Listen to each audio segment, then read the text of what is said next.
जय हिंद दोस्तों। स्वागत है आपका आपके अपने YouTube channel learning point with Abhishek sir पर। दोस्तों, आप सबके लिए इलाहाबाद हाई कोर्ट के लिए स्पेशल पेड बैच चलाया जा रहा है, जिसमें आपको 5 डिक्टेशन डेली प्रोवाइड किए जाएंगे।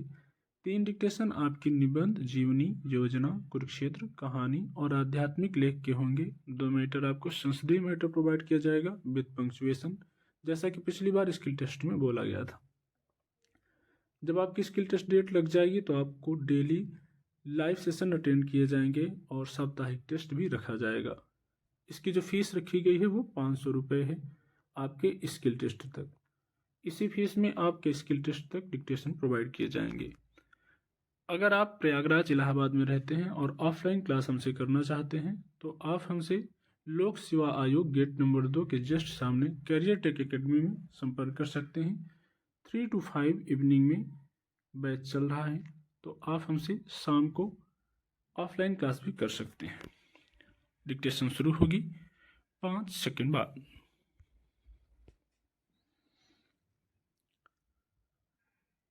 इन दिनों दिल्ली विधानसभा चुनाव की सरगर्मी है। हर राजनीतिक दल एक दूसरे पर आरोप प्रत्यारोप लगाने में जुटा है।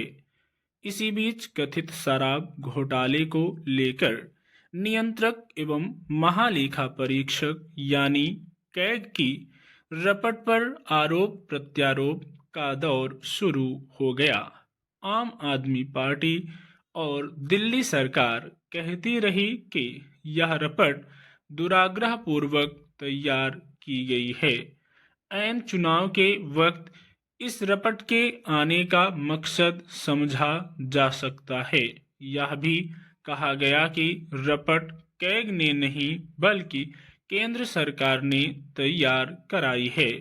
उस रपट को कायदे से विधानसभा के समक्ष पेश किया जाना चाहिए था, मगर वह जारी होने से पहले ही भाजपा नेताओं के हाथ में पहुंच गई। इससे संदेह गहरा होता है, मगर भाजपा ने इसे अदालत में चुनौती दे दी।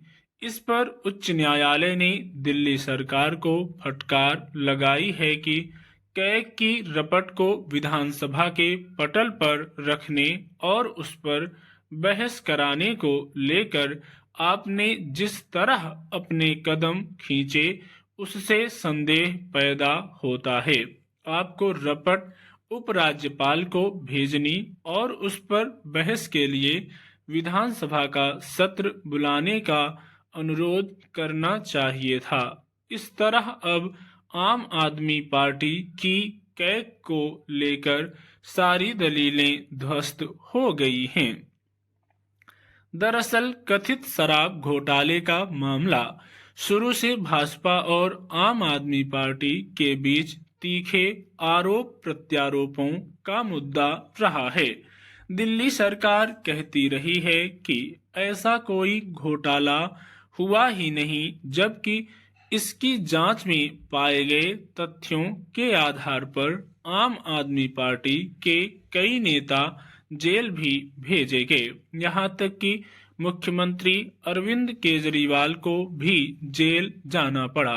फिर भी वे इस घोटाले को मनगढ़ंत और साजिश करार देते रहे हैं। इस तरह यह मामला अब भी बहुत सारे लोगों के भीतर भ्रम की तरह बना हुआ है। अब कैग की रपट को भी मनगढ़ंत बताया जा रहा है। अगर यह मामला मनगढ़ंत ही होता और आम आदमी पार्टी के नेताओं और दिल्ली सरकार को परेशान करने की नीयत से उभारा गया होता, तो ना तो जांच एजेंसियां उसके नेताओं को गिरफ्तार करने जैसा कठोर कदम उठाती, ना अदालतें उनकी जमानत को लेकर इतने वक्त तक संशय में रही होती। अगर कैग की रपट को लेकर आम आदमी पार्टी के आरोप सही होते तो उच्च न्यायालय उसे विधानसभा के पटल पर बहस के लिए रखने को न कहता। अब आम आदमी पार्टी और दिल्ली सरकार से इस बात के जवाब की अपेक्षा होगी कि उसने कैग की रपट को विधानसभा के पटल पर क्यों नहीं रखा। कैग की रपट को बहुत विश्वसनीय माना जाता है। माना जाता है कि वह किसी भी विषय को लेकर बहुत बारीकी और पारदर्शी तरीके से ब्यौरे पेश करता है। उस रपट के आधार पर कार्रवाई का सिलसिला तभी शुरू हो सकता है जब उसे विधानसभा की मंजूरी मिल जाए। उसे विधानसभा में न रखे जाने के कुछ तकनीकी कारण माने जा सकते हैं।